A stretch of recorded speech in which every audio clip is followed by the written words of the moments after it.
Hello and welcome to another update video about Ethereum. So Ethereum continues to follow the primary wave count here. We did retrace as suggested in the earlier video today in a wave 2. So we're going to zoom in and take a look at that in detail. And but broadly or generally, I think Ethereum is still in this sort of short-term uptrend with the latest development, especially from yesterday, the strong move to the upside. I see some potential really bullish signs, and that might set up Ethereum and also Bitcoin actually for a short-term rally towards the end of the year.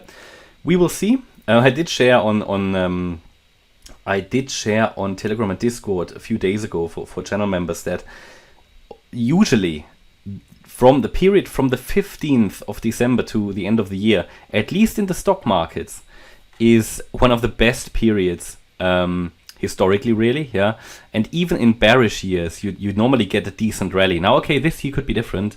I mean, let's say past performance is not a guarantee for future success, if you want to call it like that, but just something important to be aware of. So yeah, it's a good time actually to set up this sort of bullish setup, I would nearly say, right, for Ethereum. But of course it's important that we hold certain support levels, and let's take a look at where we are. Generally, as suggested in previous videos, I think we are still here in an ABC pattern. It could also be something more bullish, okay, but we will not know this until we finish this pattern and then see what kind of retracement we get or pullback. If we get an ABC corrective pullback, we hold a certain support level that we will then be able to define. Then it will be a very bullish setup that could set us up for $3,000 and beyond. But if we make, if we see that it's going to be an impulsive move down, then we will probably retest, the $1,000 level and maybe even lower. We don't know that at the moment. A possible really bullish scenario and a short-term bullish, but let's call it medium-term bearish scenario. They are short-term, basically doing the same thing.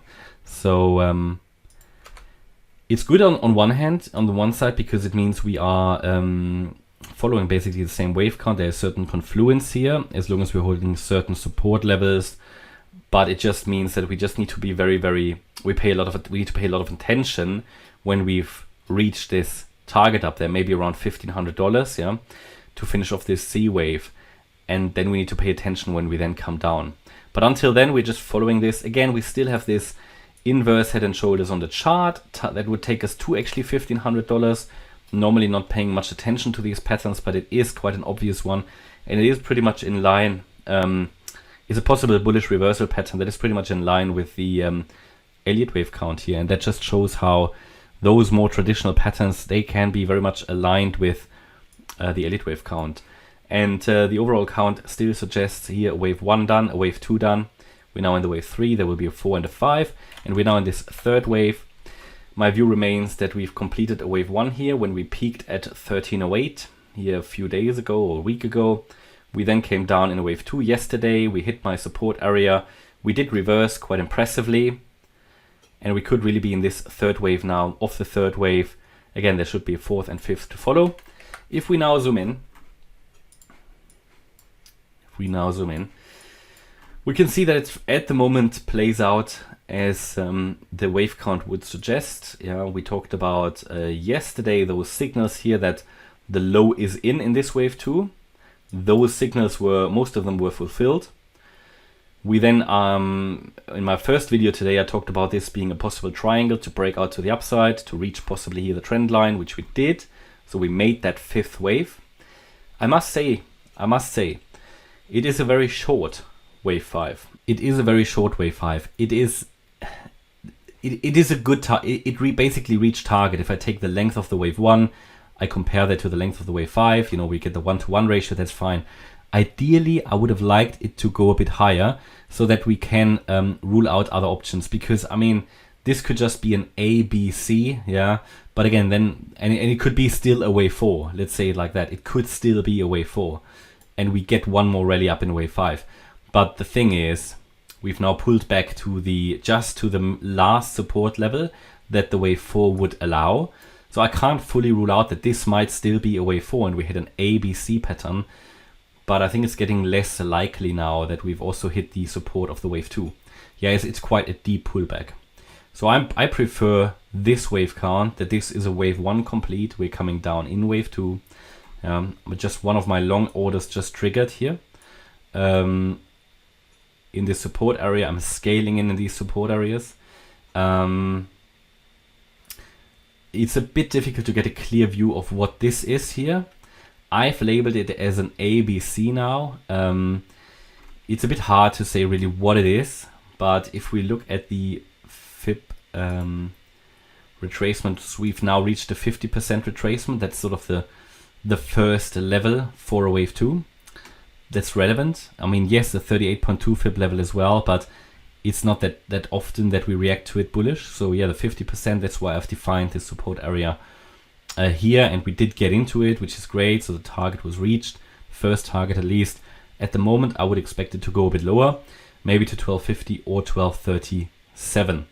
And I'm scaling in this area to build my core position again, and we'll then wait for the wave 3 rally, and we'll take profits along the way. If we don't get the rally, if we drop below the 78.6% fib level, then probably something more bearish is going on, which wouldn't be great. So ideally we're holding this support level. If we break below this support, that would be rather a bearish sign. And then especially if we drop below 1221, that would invalidate this 1-2 setup, and we are set up for something much more bearish. But until then, as long as we're holding the yellow support, we look at higher. And that's my plan as well, to trade this long and then probably take some profits along the way again. Just sort of here in the sort of maybe 1400s, 1500s, before I would expect a next retracement or pullback. And that's my update about Ethereum. Again, it's a bit hard to really say what kind of subwave structure is really emerging here. It could very well be an A wave here. This could very well be a 3-wave structure in a B wave.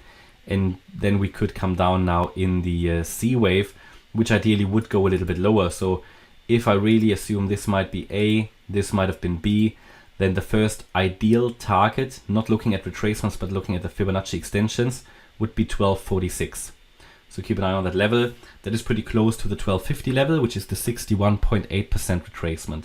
And as I said, I think we go lower because we've really only touched this support area, and we have not bounced off it. So at the moment, I think we can start to rule out that this is still a wave 4. If we go a little bit lower, we're breaking the 50% retracement, which is sort of for a wave 4 still acceptable. But if we go below that, it's most likely here the wave 2, as suggested anyway in the primary wave count.